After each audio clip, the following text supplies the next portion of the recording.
इतनी लड़कियों की तस्करी होती है पश्चिम बंगाल से, टॉप रैंक में आता है पश्चिम बंगाल। मेरे पास डंडा होता है या हाथ से ना मैं वालों में हिट करती हूँ, क्योंकि क्या होता है जो माइनर्स होते हैं ना उनको कभी बाहर नहीं रखेंगे लोग। बाहर उन लोगों को रखेंगे जो पेशेवाड़ी मतलब पेशा हो गया है, जिनके लिए जो बूढ़ी हो गई है। ये लड़कियों को टनल में रखेंगी, बेड के नीचे रखेंगी, और अगर पता चले हम आ गए तो जो सीताराम बाजार है पीछे उसमें भेज देंगे। तो जैसे 64 में सारी नेपाली लड़कियां मिलती है, सेमी न्यूड लड़कियां मिलती है, 56 में बंगाली और नेपाली और आंध्रा की लड़कियां मिलती हैं। तो दोस्तों स्वागत है आपका एक नए पॉडकास्ट में। और आज के पॉडकास्ट में जो बात होने वाली है वो एक बहुत इम्पॉर्टेंट मुद्दे पे बात होने वाली है। आज हमारे साथ है पल्लवी घोष, जो कि एक सोशल एक्टिविस्ट है। ये काम करती है ह्यूमन ट्रैफिकिंग में, जो लोग फंसते हैं उनको रेस्क्यू करती है। और इन्होंने इतनी यंग एज में इतने ज़्यादा रेड्स और ऑपरेशंस करके इतने ज़्यादा लोगों की जान बचाई है। तो आज हम इनसे जानेंगे इस पूरे रैकेट का सच क्या है, कैसे लोग इसमें फंसते हैं और कैसे ये उनको बचाती है और उनको बचाने के बाद कैसे उनकी हेल्प करती है। तो सबसे पहले welcome Pallavi, thank you so much for coming. Thank you so much for calling. Pallavi, कोई भी काम हम करते हैं ना तो उसके बहुत सारे रीज़न हम ही जज कर लेते हैं कि हाँ ये काम ये इसलिए करती होगी, अच्छा पैसा मिलता है या फिर अच्छी प्रोफाइल बनती है। लेकिन आप जो काम करते हो, मैं बहुत जानना चाहता हूँ why, what is your why in this? क्यों करते हो आप? क्या आपको मोटिवेट करता है? क्या ऐसा हुआ जो आप इस काम में आए जिसमें इतनी ज़्यादा रिस्क इन्वॉल्व है, और एक फ़ीमेल हो आप, तो क्यों? तो एक्चुअली मैं ना बहुत दिनों से लोगों को बता नहीं रही थी कि क्या स्टोरी है, बैकग्राउंड क्या है, क्यों इसमें मैं काम कर रही हूँ। तो मैंने इस पे काम करना 2011 से शुरू किया, स्लोली ग्रेजुअली, बट 2012 से फुल टाइम। तो इसके पीछे एक कारण था। तो मैं असम से हूँ, असम में एक बहुत छोटे रेलवे टाउन से हूँ जिसका नाम है लामडिंग, और वहाँ पे सब लोगों को जानते हैं। अब मैं गई थी कोलकाता, अब सब लोगों को पता है, वेस्ट बंगाल। बहुत जब छोटी थी, 12 साल में कोलकाता गई थी, किसी की शादी थी मेरे किसी रिलेटिव के, तो हम लोग 1 महीने के लिए गए थे। और वहीं पे मेरे एक अंकल जी है, उन्होंने मुझे बोला चलो थोड़ा घूम के आते हैं।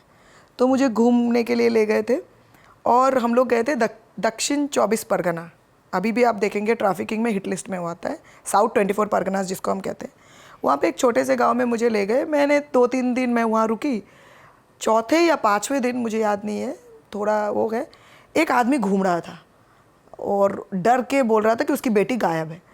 तो मुझे बड़ा अजीब लगा, यार गांव है, गांव में मोस्टली शायद 1000 लोग होंगे उस जगह में, किसी को नहीं पता उसकी बेटी कहाँ है सब। और मैं थोड़ी छोटे से ना थोड़ी क्यूरियस बच्ची थी, कहाँ है, क्यों है, जो खुरापाती वाले आदत थे। तो मैंने पूछा कहाँ है आपकी बेटी, कहाँ है? फिर बोलते नहीं पता। मैंने बोला पुलिस में रिपोर्ट किया? बोल रहे हैं पुलिस में तो रिपोर्ट किया, बट पुलिस भी कुछ नहीं बता रहे। मैंने गाँव में बहुत लोगों को पूछा, अब किसी को कुछ नहीं पता। एक लड़का आके बोलता है कि यहाँ पे एक भैया है जो कि यामा बाइक चलाते हैं, उस टाइम पे यामा बहुत पॉपुलर था। तो मैंने बोला ठीक है। फिर मैं ना आ गई, अंकल का नाम लिया, गांव का नाम लिखा, आ गई। वो जो किस्सा है ना मैं भूल नहीं पाई, पता नहीं क्यों दिमाग में वो फंस गया होता है ना कुछ। पर ये बात मैंने किसी को नहीं बताई, मम्मी को भी नहीं पता, क्योंकि ना पता नहीं मैं ना वैसे भी बहुत ज़्यादा बहुत टॉकेटिव हूँ, बहुत बोलती हूँ, दोस्तों से बहुत कुछ शेयर करती हूँ। ये वाली इंसिडेंट मैंने किसी को नहीं बताई आज तक। उसके बाद क्या हुआ, बस वो रह गया। तो मेरे पापा कानपुर में काम करते थे, तो मेरे को ना बुक्स पढ़ने की बहुत शौक होता था। तो पर मुझे मेरे दिमाग में ये भी था, अब मेरा जो होम टाउन है उसमें जो पुलिस थाना है हमारे घर से वॉकिंग डिस्टेंस पे है। पुलिस थाना में आते जाते पुलिस वालों को कभी कभी कुछ बोल लिया, वो हंसने लगे। उनके लिए रेप मर्डर ये सब है। अब मिसिंग बच्चे का क्या किसी को मतलब, और मैं हूँ 12-13 साल की, उनको क्या फ़र्क पड़ता है। फिर एक बार मैं गुवाहाटी गई तो मुझे एक पुलिस वाले मिले, वो मुझे बोले, मैंने उनको बहुत बारी पूछा ये वो, कोई बोलता नहीं। एक बार एक मुझे याद है, एक पुलिस वाले ने बोले तुम रेलवे स्टेशन जाओ। रेलवे स्टेशन, मुझे नहीं पता बंदे ने क्यों रेलवे स्टेशन बोला। अब मैं आपको बोली किताब का शौक था, मैं व्हीलर जाती थी, हमारे वहाँ पे किताब मिलते थे। व्हीलर में आते जाते टाइम ना मैं देखती थी औरतें घाघरा चोली पहनी हुई होती थी और इतने इतने सफ़ेद चूड़ियाँ हाथ में। तो मुझे लगता था, क्योंकि मैंने किताब में देखा था अपने स्कूल में, मुझे लगता था ये राजस्थान से है। फिर मैं थोड़े बच्चों से जो भीख मांगते थे उनसे बात करने, वो बहुत फ्लुएंट अच्छी वाली हिंदी बोलते थे। तो मेरे दिमाग में ये था, यार असम में लोग इतना अच्छा हिंदी कैसे बोलते। तब मैंने पहली बार डूंगरपुर का नाम सुना। डूंगरपुर करके एक जगह है राजस्थान में। फिर मुझे पता लगा अच्छा ये सारे लोग राजस्थान के हैं, इधर आते हैं भीख मांगने। तो तब मुझे पता लगा ये जो मिसिंग है ये गायब जो बच्चे जो गायब होते हैं, इसके साथ कहीं ना कहीं ये जो भीख मांगने वाले लोग हैं कनेक्टेड है। ये तो पहला था। इसके बाद मैं एक बार नागालैंड में घूमने गई। वहाँ पे मैंने बहुत देखा कि बच्चे ड्रग्स बेचते हैं।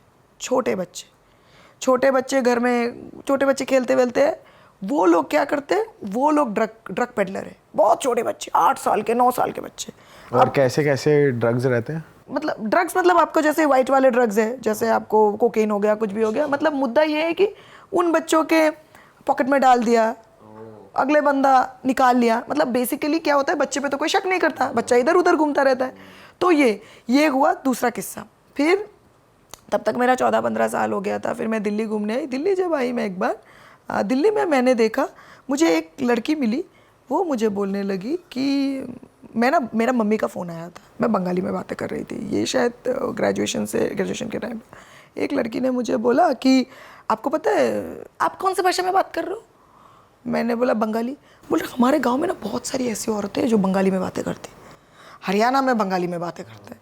मैंने बोला भाई, अब मेरा तो दिमाग वही चल रहा था कि क्या होता है इनका। ट्रैफिकिंग तब भी मेरा क्लियर नहीं था। फिर मैंने सोचा ये हरियाणा में क्या करते हैं। बोलते नहीं, आपने उस दिन भी कुछ और भाषा में बात की थी, वो भी हमारे गांव में कोई बात करता है। तो मैंने एक टाइम पे एसएमएस बात किया था, एक टाइम पे मतलब बंगाली बात किया था। तो मैं वो रुक गई। फिर मैंने किसी और को पूछा कि क्या आप मुझे अपने गाँव ले जा सकते हो? अब अगले बंदे को लगता है यार ये किसको क्यों गाँव जाना है हरियाणा में। उसने मेरे को भाव नहीं दिया। फिर थोड़े दिन बाद मैंने बोला चलो ठीक है, देखते हैं कहीं और अगर पॉसिबल हुआ तो चलेंगे। तो एक लड़की मुझे गांव में ले गई। तो मैं तो एक लड़की से मिली जो पूरा एकदम फ्लुएंट बंगाली बोलती है। ऐसा कैसे पॉसिबल है, ऐसा गांव में कोई ऐसे बोल रहा है?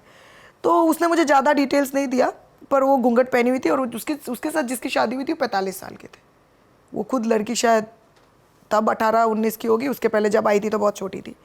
तो मैंने ना कहीं ना ये जो बोलते हैं ना डॉट्स को कनेक्ट किया कि ये जो मिसिंग चिल्ड्रन है, इसके साथ ये क्या बोलते हैं, ये बेगिंग इन्वॉल्व है, भीख मांगना, उसके साथ ड्रग्स इन्वॉल्व है, और कहीं ना कहीं ये जो है, ये जो लड़कियों का ये जो जबरन शादी है, ये मिक्स्ड है।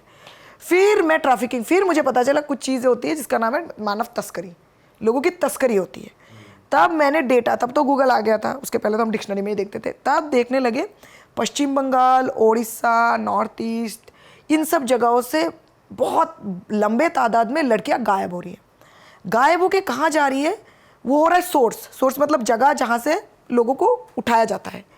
और दिल्ली, चेन्नई, बैंगलोर, ये सारे आपका डेस्टिनेशन जहाँ पे उनको जो भी है, चाहे वो जबरन शादी हो, चाहे वो भीख मांगना हो, चाहे वो वैश्यवृत्ति हो, उसमें फोर्स करना।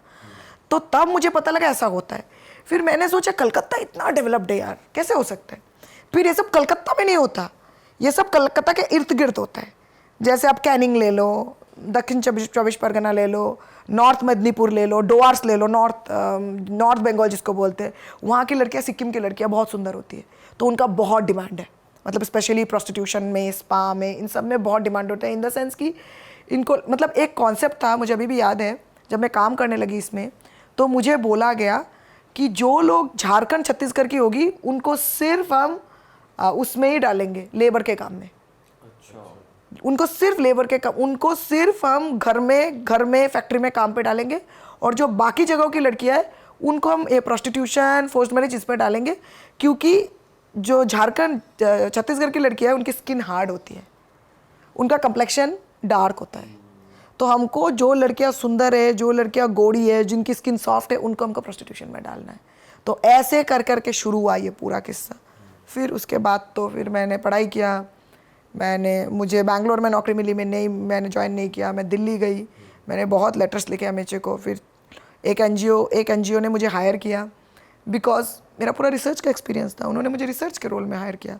और एक कारण है हायर करने का, सारे सोर्स एरिया के लैंग्वेजेस पता थे, ओडिया, नेपाली, बंगाली, इसलिए उन्होंने हायर किया। पहले 2 महीना उन्होंने मुझे रेड में नहीं भेजा, उनको लगा रिसर्च का एक्सपीरियंस इसको क्या है। एक दिन एक लड़की छुट्टी में थी तो मैं रेड में गई, मैंने वो रेड अच्छे से किया। उसके बाद से ये लोग हर दिन मुझे रेड पे चलने। मैम रेड का प्रोसेस बताओ, क्या कितने लोग जाते हैं रेड में? और ये रेड क्या है, क्या आप मतलब कैसे होती है रेड, क्या इन्फॉर्मेशन आपके पास आती है? क्या एक एग्जांपल दूं, क्या होता है, मैं जिस संस्था के साथ, पहले तो मैं उस संस्था के साथ 2016 तक थी, उसके बाद मैं अलग अलग जगहों में काम करने लगी। तो रेड में क्या होता है, आपके पास एक इन्फॉर्मेशन आएगा।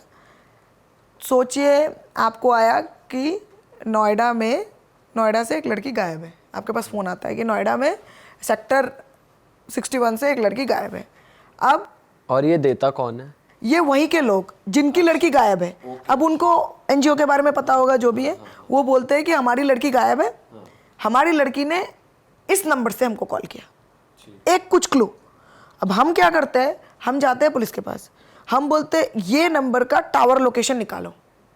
ये टेक्निकली ऐसा नहीं होना चाहिए, घर वालों ने पुलिस थाने पे बोला, पुलिस वाले एनजीओज के पास जाएं। पुलिस वाले भी आते हैं, अभी तो पुलिस वाले भी आते हैं, तब पुलिस वाले भी आते थे, लेकिन मोस्टली फैमिलीज पुलिस सब मिक्स बोलेंगे। तो मैं एक फैमिली का एग्जांपल दे रही हूँ, वो बोलती इधर से लड़की ने फ़ोन किया, तो हमने पुलिस को बोला, पुलिस ने एफआईआर लॉन्च किया। एफआईआर लॉन्च करने के बाद फिर, क्योंकि देखो बिना पुलिस के कुछ नहीं होगा, चाहे एनजीओ कितना बड़ा तोप हो, पुलिस के बिना कुछ नहीं होगा। क्योंकि आप अगर एक ऐसे इलीगल जगह में जाओगे, बिना पुलिस के कैसे जाओगे, आपको तो कोई मार ही डालेगा। पुलिस के पास यूनिफॉर्म है, पुलिस कानून अपने हाथ में ले सकता है। पुलिस को बोलते हैं पुलिस टावर लोकेशन निकालते हैं, निकाल के सोचो, निकालते हैं शकूरपुर का। शकूरपुर सबसे बड़ा प्लेसमेंट एजेंसी का हब है, शकूरपुर जो दिल्ली में है। उस जगह में इतने प्लेसमेंट एजेंसी हैं, आपको लगेगा ऑफिस है बाकायदा, प्रॉपर उनका डायरी है, उनका कैलेंडर है, उनका टेबल चेयर है, उनके बाकायदे फॉर्म है, उसमें आप फॉर्म फिलअप करेंगे। उनका एक मेला भी होता था, जहाँ पे जैसे हम दुकान में जाके वो चुनते हैं ना, स्मॉल साइज़ के कपड़े, लार्ज साइज़ के, वहाँ पे आप लड़की लड़का चुन सकते हैं नौकरी के लिए, काम पे रखने के लिए। लड़की लंबी होनी चाहिए, लड़की के बाल, ये मेला होता था कहीं पे ईस्ट दिल्ली में, पंजाबी बाग में कहीं पे, मैं 1-2 बार गई, उसके बाद मुझे अभी याद नहीं है, काफ़ी टाइम हो गया। वहाँ पे लिटरली एक गैंग ऑफ मेला होता है। आप जाइए, आप चुनिए, आप किसको अपने घर में नौकर रखोगे। अच्छा, मतलब आप चूज़ कर सकते हो। और वहाँ पे और भी स्पेसिफिकेशंस, कुछ कुछ जगहों में ऐसे भी स्पेसिफिकेशंस होता है कि नौकर को क्या खाना बनाना आता है, कॉन्टिनेंटल बनाना आता है, क्या होता है, मतलब इस तरह का। तो चलिए, ये तो फिर फ़ोन आ गया, फिर हमने टावर लोकेशन किया, चलिए सोचिए शकूरपुर मिलता है। अब हम क्या करते हैं, हम एक बंदे को भेजते हैं अपने टीम से, जिसको हम बोलते हैं इन्फॉर्मर। वो जाता है रेकी करने, रेकी मतलब वेरीफाई करने एक घर है क्या। अब अगर उसने रेकी कर दी, उसने आके हमको बोला, अब वो अंदर जाके तो नहीं देख सकता, पॉसिबल ही नहीं है। हम जाते हैं पुलिस के पास कि ऐसा ऐसा हमको इन्फॉर्मेशन मिला है, हमको वेरीफाई करना है। पहले हम बोलते थे कि हमको रेड मारनी है, हम रेड नहीं बोलते हैं अब, क्योंकि क्या पता हो ना हो, आप फंस सकते हो, तो वेरीफाई करना। अब पुलिस के टीम से लेडी कांस्टेबल, अगर लड़की का केस है तो लेडी कांस्टेबल तो एक होगी। और जनरली ट्रैफिकिंग के मैटर में एक 3 स्टार पुलिस ऑफिसर जाना जरूरी है। 3 स्टार मतलब इंस्पेक्टर, पर ज़्यादातर नहीं जाते हैं, सब इंस्पेक्टर ही जाते हैं। एनजीओ से या मैं हो गई या कोई और हो गया, एक लड़की एक लड़का जाते हैं घर में, जाके रेड करते हैं। रेड मतलब क्या, देखते हैं कोई है क्या, अगर वो मिल जाती है तो उसको वहीं पे पूछना होता है कि क्या हुआ आपके साथ। अगर उसने बोला कि उसके साथ कुछ क्राइम नहीं हुआ तो ठीक है, चलो उसको थाने में ले जाए। लेकिन अगर उसने बोला कि उसके साथ किसी टाइप ऑफ सेक्सुअल अब्यूज़ हुआ है, तो उसको इमीडिएटली थाने में आके उसका 161 स्टेटमेंट कराते हैं, जो थाने में स्टेटमेंट होता है। वो कराने के बाद उसको मेडिकल ले जाते हैं, मेडिकल होता है। अब मेडिकल में भी एक प्रॉब्लम है, प्रॉब्लम ये है, अगर लड़की हुई तो उसको तो सरकारी हॉस्पिटल में ले जाना पड़ेगा। अब सरकारी हॉस्पिटल में क्या होता है, सारी औरतें जिनको मतलब लिटरली बच्चा होना होता है वो आती है लास्ट मिनट में।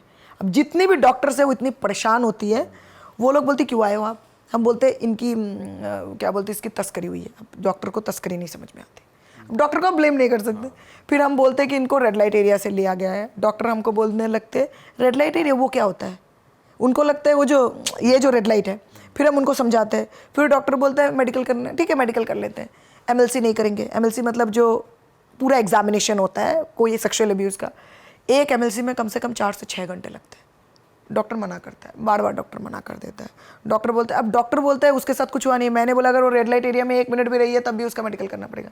तो ये भी एक प्रॉब्लम है। मुझे अभी भी याद है, मैं रातों रात तो मतलब हॉस्पिटलों में भी मैंने बिताए हैं।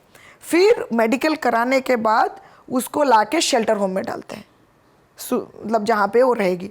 फिर शेल्टर होम में डालने के बाद पता करते हैं, अगर माँ बाप साथ है तो ठीक है, फिर उसको बाल कल्याण समिति के सामने प्रोड्यूस करना पड़ता है। अगर वो बच्चा होता है तो चाइल्ड वेलफेयर कमेटी, दिल्ली में बहुत सारे, हर डिस्ट्रिक्ट में एक है, दिलशाद गार्डन में, ईस्ट दिल्ली का है, मतलब अलग अलग जगह में ऐसे चाइल्ड वेलफेयर कमेटी है, जिसमें आपको ये होगा, चाइल्ड वेलफेयर कमेटी का एक चेयरपर्सन होगा और बाकी 4 से 5 मेंबर्स होंगे। तो उनके सामने बच्चे को प्रोड्यूस किया जाएगा, फिर वो बच्चे को डायरेक्शन देंगे। चाइल्ड वेलफेयर कमेटी के बाद उसका एच होगा, एक चीज़ होता है जिसको हम बोलते हैं HIR, मतलब होम इन्वेस्टिगेशन रिपोर्ट। आपको उसके घर में एक इन्वेस्टिगेशन करना पड़ेगा कि ये लड़की घर अगर भेजा जाए इसके साथ क्या होगा, मतलब ये अच्छे से रहेगी, अच्छे से नहीं रहेगी। फिर वो सब करने के बाद अगर सब सही हुआ तो बच्चे को घर में भेजना होता है। बस ये जब मैं NGO में काम करती थी ये करती थी, यही होता था। लेकिन मैं अभी उससे आगे काम कर रही हूँ, इन द सेंस क्योंकि बहुत लड़कियों की तस्करी हुई है, बहुत लड़कियों को घर भेज देते हैं, उसके बाद उनकी ज़िंदगी और जहन्नुम हो जाती है। हाँ, घर वाले एक्सेप्ट नहीं करते, उनको निकाल देते हैं कि तू चली जा वापस। फिर उनके पास वही एक ऑप्शन बचता है, फिर वो वहीं चली जाती हैं, कहीं और उस इलाके में कोई ऐसी जगह है उधर चले जाते हैं। तो उसके लिए भी घर वालों का देखो मेन प्रॉब्लम पता है क्या होता है, ये जो चीज़ होती है ना, ये जो हमारा समाज है ना, आपको पता है हर चीज़ को तो जज करता है। अगर लड़की सोचो कोठे से आई होगी तो कितना होगा, मानसिक उत्पीड़न तो सोच ही नहीं सकते वो कितना देंगे। तो इसलिए हम क्या करते हैं, अभी मुझे याद है एक बच्ची को मैंने रेस्क्यू किया था, वो मैंने पहला जब जॉब छोड़ दिया था मैं पुलिस के साथ काम करने लगी, स्पेशल ब्रांचों के साथ। मैंने उस लड़की को निकाला था, वो लड़की घर चली गई। अब वो अपने घर के बगल वाले घर में अंकल जी को खाना वाना बना देती थी, क्योंकि अंकल जी की बीवी का देहांत हो गया था। छोटी सी लड़की, 16 साल की लड़की मुझे मिली एक बार 17 में। वो मुझे बोली, रो रही थी, मैं ऐसे ही कलकत्ता गई हुई थी। मैंने बोला यार ये रो क्यों रही है? फिर बोलते दीदी मैं जो अंकल को खाना वाना देने जाती थी ना, पता है क्या हुआ? मैंने बोला क्या हुआ? बाज़ार में वो आलू खरीदने गई, तो आलू खरीदने गई, अंकल बगल में खड़े थे। अंकल एक लड़का था, उस लड़के को बोलते अरे पता है तेरे को ये तो वहाँ से निकली, इसको पूछ इसका रात का रेट क्या है। सोचो, जिस अंकल को खाना बना के देती थी, जैसे ही अंकल को पता चला ये कोठे से आई है, अंकल ऐसे बोल रहे हैं। मेरे पास ऐसे भी केसेस है जहाँ पे लड़कियों को मतलब एक महीने तक क्लास से बाहर बिठाया जाता है। हमारे तुम गंदी जगह से आई हो, तुम गलत काम करती हो। अब मुद्दा ये है, देखिए सबसे बड़ा प्रॉब्लम पता है क्या है, हमारा एक ट्रैफिकिंग में, तस्करी में रूल में ये है कि अगर एक बच्चा तस्करी से निकाले हो, आपको नहीं बताना है कि उसको आपने कहाँ से निकाला है। अब मैं जानती हूँ ठीक है, पुलिस जानती है ठीक है, बाकी लोगों को नहीं जानना। अब मुझे नहीं पता वहाँ पे कैसे पता लग गया। इतना मतलब आप सोच नहीं सकते इस तरह का मतलब बात, डिप्रेशन वाला हालत है। मतलब अभी भी मैं कैनिंग में गई हुई थी, वहाँ पे मेरी एक लड़की है, वो मुझे बोलती है सुबह से शाम तक उसको लोग माँ बहन की गालियाँ सुनाते हैं कि तू आ क्यों गई, तू उतने गलत जगह गई थी तो आ क्यों गई। अब मुद्दा ये है कि वो तो एक चीज़ में फंस गई थी, अब उसमें उसकी क्या गलती है। बट ये है कि अभी हम इसलिए ना डीस्टिग्मेटाइजेशन वर्कशॉप करा रहे हैं। हम क्या करते हैं, लड़कियों को निकाल के लड़कियों की काउंसलिंग करते हैं। मैं आपको बताऊँ, लड़कियों की काउंसलिंग से ज़्यादा है कि समाज की काउंसलिंग करो, जो कोई नहीं करता। माँ बाप की काउंसलिंग कोई नहीं करता। सोशल वर्कर्स NGOs नहीं है जो समाज की, मतलब अभी NGOs ट्राई कर रही है। पहले तो NGOs को इतना साल लग गया ये समझने में कि लड़कियों की काउंसलिंग से ज़्यादा समाज की काउंसलिंग ज़रूरी, पहली बात है। दूसरी बात है, जहाँ से लड़की आती है, देखिए पश्चिम बंगाल को तो आप इसमें अवार्ड दे सकते हो, टॉप रैंक में आता है पश्चिम बंगाल। इतनी लड़कियों की तस्करी होती है पश्चिम बंगाल से। मैं बंगाली हूँ, पश्चिम बंगाल से नहीं हूँ, पर मुझे अभी भी याद है मेरा पहला red Delhi red light area में। मैं दिल्ली रेड लाइट एरिया वाले थाने में गई थी, पता नहीं कौन से पुलिस थे, मुझे पूछ रहे थे पहले भी कहाँ से हो, क्योंकि मेरा सरनेम बंगाली है। मैंने बोला सर असम से। हंसने लगे, मुझे तो समझ में नहीं आया। फिर मैंने देखा यार हर कोठे में बंगाली लड़की, हर कोठे में आपको बंगाली लड़की दिखेगी। और सबसे बुरी यही बात लगती है कि फिर भी बंगाली लड़की गायब होती है। मतलब अगर कलकत्ता को हटा दो ना बंगाल से, तो आपको लगेगा ये क्या है यार। मतलब अभी भी मैं जहाँ जाऊँगी, मैं अभी मार्च में गई थी, वहाँ पे लोग चप्पल नहीं पहनते, लोग टारपॉलिन के घर में रहते हैं। पत्ते हैं ना, पत्ते, आप सोचिए 2023 है, जंगली पत्तों का पानी को उबाल के उसके साथ चावल मिला के खाते हैं। इतनी गरीबी है, मतलब डरावने वाली गरीबी है। मैं मतलब वहाँ पे मेरी एक लड़की है, वो मुझे बोली, मैं तो दे नहीं सकती, अलाउड नहीं हूँ, मेरी सर्वाइवर है, वो मुझे बोली दीदी मैं 3 दिन काम करती हूँ, साड़ी में वो लगाती हूँ, को जो होता है ना ग्लास, 3 दिन का मुझे 85 रुपये मिलता है, 10 घंटे काम करती हूँ। और उसके बगल वाले घर की लड़की 1 दिन का 10 रुपये मिलता है उसका। इतनी गरीबी। और ये पता है कलकत्ता से 2 घंटे की दूरी पे है, बाकी तो भूल जाओ आप। तो प्रॉब्लम पता है क्या है, देखिए हमको लगता है कि गरीबी एक प्रॉब्लम है, सच बताओ आपको गरीबी एक प्रॉब्लम नहीं, उसमें बहुत कुछ है। आप गरीब हो तो आप बेरोजगार हो, आप गरीब हो तो आप अनपढ़ हो, ये तो एक हो गया। उसके बाद जो ये इतने जो नेचुरल कैलामिटीज़, कभी आयला आ गया, कभी साइक्लोन आ गया, अभी देखिए यूक्रेन में, अभी मणिपुर में आप देखना कितने लेवल में तस्करी होगी। अभी जैसे ही डिस्प्लेसमेंट हो गया तो तस्करी हो गई। यूक्रेन में अभी जहाँ पे भी वार होगा, युद्ध होगा, सबसे ज़्यादा बच्चों को और औरतों को। मुझे याद है नेपाल में, जब नेपाल में अर्थक्वेक हुआ था, भूकंप आया था, दो बिस्किट के लिए लोगों का अब्यूज़ हो रहा था, दो बिस्किट के लिए। मतलब इस लेवल का वहाँ पर टॉर्चर है। अभी ये जो वो हुआ था ना, आयला आया था 12 में, उस टाइम पे इतनी लड़कियां बिकी, मतलब आप सोच नहीं सकते। हावड़ा स्टेशन, मुझे नहीं पता आप लोगों में से कितने जन कलकत्ता में गए हो, हावड़ा स्टेशन ना बहुत डरावना टाइप ऑफ है, डरावना इन द सेंस बहुत बड़ा है, ब्रिटिशर्स ने बनाई है। एक जगह है, मैं जाती हूँ, शियालदा करके एक है कलकत्ता में, शियालदा स्टेशन है वो, वहाँ से सारे लोकल ट्रेन आते जाते हैं। दिन में 10 लाख लोगों का फुटफॉल है, मतलब 10 लाख लोग आते जाते रहते हैं। और वो स्टेशन ऐसा है, उसमें कोई भी गायब हो सकता है, मतलब आपने पलक झपकाई लोग गायब हो सकते हैं। और हावड़ा में तो ऐसे भी लोग हैं जो तस्करी करते हैं ना, वो ऐसे घूमते रहते हैं, अच्छे कपड़े वपड़े पहन के घूमते रहते हैं, देखते हैं कि कौन सा बच्चा है जो थोड़ा डरा हुआ है, कौन सा बच्चा है जिसके साथ कोई नहीं है, कौन सा बच्चा है जो ट्रेन से छूट गया है, बस उन्हीं को फंसाते हैं लोग। कैलकाटा का एशिया का सबसे बड़ा रेड लाइट एरिया माना जाता है, तो मुझे आपने वहाँ पे कोई रेड मारी है? देखिए रेड तो मैंने डायरेक्टली सोनागाची में नहीं मारी है, लेकिन मैं सोनागाची में काफ़ी बार गई हूँ। सोनागाची में कम से कम 65,000 से ज़्यादा सेक्स वर्कर्स हैं, और वो सबसे बहुत पुराना सेक्स वर्क है। मुझे किसी ने कहानी बताई थी, मैंने एक किताब में भी पढ़ी थी, वहाँ पे औरतें 10 रुपये के लिए सेक्स करती है, 10 रुपीज़, इतनी बुरी हाल है। लेकिन मुद्दा ये है कि वहाँ पे लोग सेक्स वर्क को लीगल करने की बातें करते हैं। अब बहुत लोग मुझे पूछते हैं कि आपका क्या ओपिनियन है। देखिए मेरा ओपिनियन क्लियर है, वो है अगर आपको अपने खुद को सेक्स वर्क करना है तो कीजिए, किसी और से सेक्स वर्क मत कराइए, फोर्स मत करो। सिंपल बात है। अब लोग बोलते हैं सेक्स वर्क एक वर्क है, मैं मानती हूँ। अब मेरा क्या प्रॉब्लम था कि मैंने जितनी भी, मैं सेक्स वर्क के अब कभी अगेंस्ट नहीं हूँ, कोई सेक्स वर्क करे तो ठीक है। मैंने जितनी भी औरतों को रेस्क्यू किया है, जितनी भी मैडमों से, कोठे में मैडमों से बात किया है, हर किसी ने मुझे एक ही बात बोला है कि मेरा जो पहला बार का सेक्स वर्क था ना, वो फोर्स था। उसके बाद भले ही ये मेरा चॉइस बन चुका है, तो मैंने कभी तो ये मन से शुरू नहीं किया था। तो ये है मैम, जो आप जीबी रोड के कोठों पे रेड करते हो, तो हमने तो बातों में या ऐसे सुना है कि ऐसी जगहों पे तो पुलिस भी जाने से डरती है, या पुलिस को भी उनका कमीशन मिलता है तभी वो चीज़ें रन हो रही हैं। और आप जब वहाँ रेड करते हो, जो आप कह रहे हो मैडम से बात करो, तो वो मुझे तो नहीं लगता कि पीसफुली होता है, या आप किसी को पीसफुली रेस्क्यू करके ले आओ तो हाँ, वो क्योंकि आसानी से वो कैसे कहाँ छोड़ने होता है वाले और हैं। क्या होता है, क्या आप उनसे बात करते हो? पहली बात यह है कि हम लोग तभी जाते हैं जब हमारे पास पुख्ता इन्फॉर्मेशन होता है, और पुख्ता इन्फॉर्मेशन के पुलिस को डरती है लिटरली। मैं आपको बताऊं, मैं इतने बार गई हूँ, कभी किसी ने मुझे एक बार नहीं छुआ। अच्छा, फालतू बदनाम है वो जगह, लिटरली। मैं आपको बताऊं, आप किसी को इज्जत दोगे ना, आपको भी इज्जत मिलेगा। मेरे को इतने सालों में कभी किसी कोठे में किसी औरत ने, भले ही मुझे देखा होगा, गंदी गालियाँ दी होगी, किसी ने कभी मेरे को टच नहीं किया। पहली बात तो ये। पुलिस जाती है तो वो डरे हुए रहते हैं, और मैं ना कोठों में घुसते ही ना, कोठों में नहीं घूमती, मेरे पास डंडा होता है या हाथ से ना मैं वालों में हिट करती हूँ। क्योंकि क्या होता है, जो माइनर्स होते हैं ना, उनको कभी बाहर नहीं रखेंगे लोग। बाहर उन लोगों को रखेंगे जो पेशेवार, मतलब पेशा हो गया है जिनके लिए, जो बूढ़ी हो गई है, ये लड़कियों को टनल में रखेंगी, बेड के नीचे रखेंगी। और अगर पता चले हम आ गए तो जो सीताराम बाजार है पीछे, उसमें भेज देंगे, या फिर जो सिनेमा हॉल है, गोलचा है, डिलक्स है, बहुत सारे, उधर भेज देंगे। लड़कियां रहेंगी नहीं।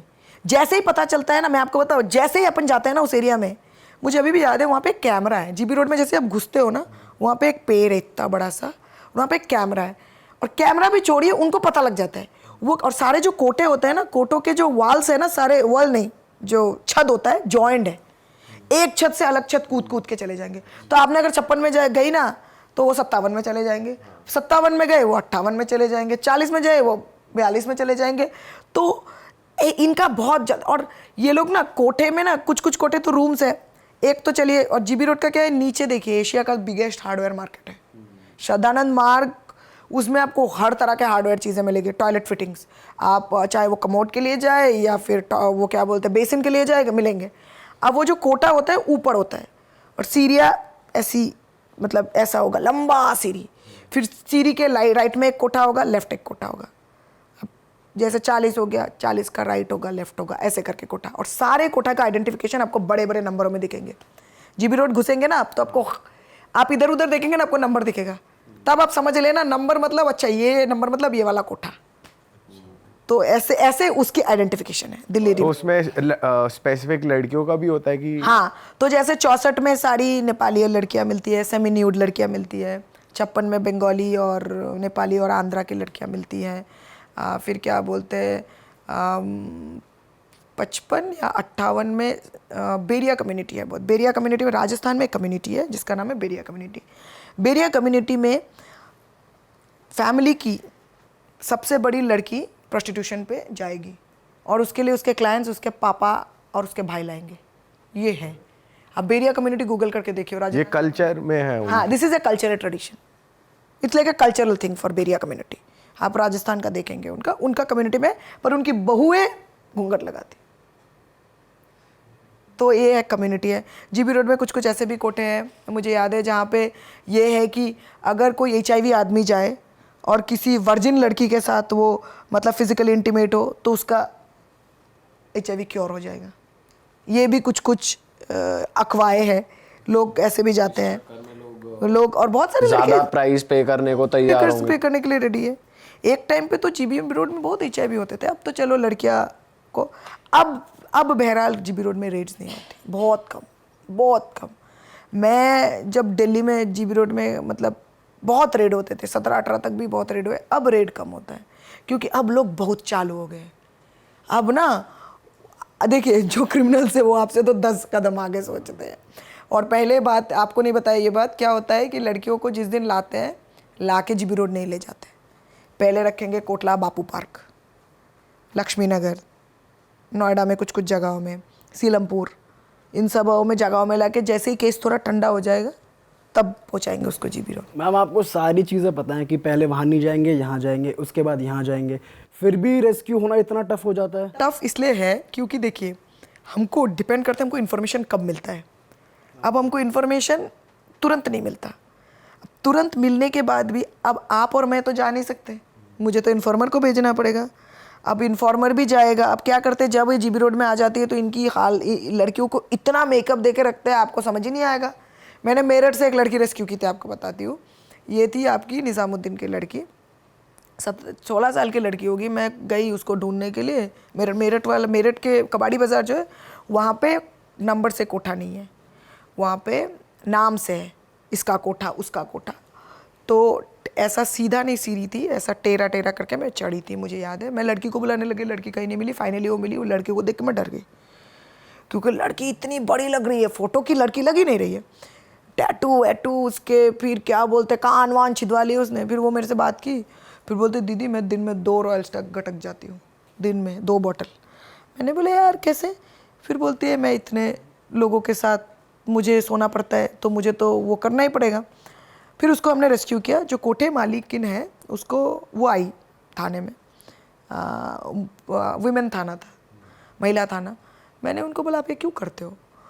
तो बुरा लगा वो। और मेरे को पता है, देखो मेरे को ना किसी से प्रॉब्लम नहीं है, मेरे को इस क्राइम से प्रॉब्लम है, इंसान के साथ क्या आपसी रंजिश। तो मैंने उसको बोला कि आप क्यों करते हो? फिर उसने बोला मैं आपको अभी अपनी कहानी बताऊँ, अब मैं अपनी कहानी आपको बताऊँगी, आप रोओगी। बोला नहीं मैं नहीं रोऊंगी। फिर बोलते हाँ रो। बोलते वो नेपाली है जिसके कोठे में लड़की थी। जब वो नेपाली जो मालकिन थी, मालकिन जब 14 साल की थी तो मालकिन को प्यार हो गया था किसी में नेपाल में। अब उस बंदे ने उसको प्रेग्नेंट बना दिया, कश्मीरी गेट में आके 9 महीना प्रेग्नेंट उसको छोड़ दिया। 9 महीना प्रेग्नेंट कश्मीरी गेट में है, बच्चा होने वाला है उसको, ऐसी हालत खड़ी है उधर। एक बंदा आता है, बोलता है कि आपका बच्चा, वो बोल रही है लोगों को कि मेरा बच्चा हो जाएगा, मुझे मदद करो। तो उस आदमी ने, एक आदमी आया आके बोलता हाँ बच्चा करवा देंगे, लेकिन आपको हमारा एक काम करना पड़ेगा। तो मान गई, उसको बच्चा होने वाला था तो बच्चा हो गया उसको। फिर उस औरत को दिल्ली रेड लाइट में एरिया में लाके 6 साल काम कराया उससे। 14 साल से 20 साल, फिर वो पता नहीं पुणे बॉम्बे कहीं वहीं जाके वो भी मेरठ में है। उसका बेटा वेलहम्स में पढ़ता था, उसकी बेटी सोफिया में। वो मुझे सिर्फ एक ही रिक्वेस्ट की, दीदी आप कुछ भी करो, मेरे बच्चों को नहीं पता होना चाहिए कि मैं धंधा करती हूँ। तो मुद्दा ये है, देखिए आप सोचिए, वो भी पीड़िता है, शी इज़ ऑल्सो विक्टिम ना, वो भी एक विक्टिम है। तो प्रॉब्लम ये है कि जो ये पूरा जो ये सिस्टम में है, बहुत बड़ा प्रॉब्लम है। मतलब इसमें क्या होता है कि आप, और आजकल तो मेरे पास घरेलू हिंसा की औरतें आ रही है जो मानव तस्करी का शिकार हो रही है। घर में हिंसा हो रहा है, पैसे नहीं है, मारपीट खा रही है बस। ऊपर से उसके बाद और भी चीज़ आ जाती है जो समाज देखता है लड़कियों को। देखिए कुछ कुछ जगहों में ना लड़कियों को मतलब एक्सपोजर चाहिए, बाहर निकलना होता है। मैंने एक फैमिली को पूछी थी बंगाल में कि आपके यहाँ से इतनी लड़कियाँ गायब क्यों होती हैं। वो मुझे बोलने लगी, अरे यहाँ पे तो बहुत अलग ही मामला है। मैंने बोला मतलब? बोल रहे यहाँ पे तो लड़कियों और लड़कों को बहुत ज़्यादा हम लोग वो करते हैं, मतलब मॉनिटर करते हैं।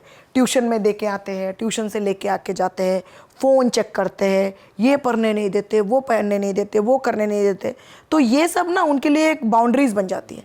तो वो ना उनको कुछ अलग चाहिए, तो इसीलिए वो इन सब में पड़ जाती है।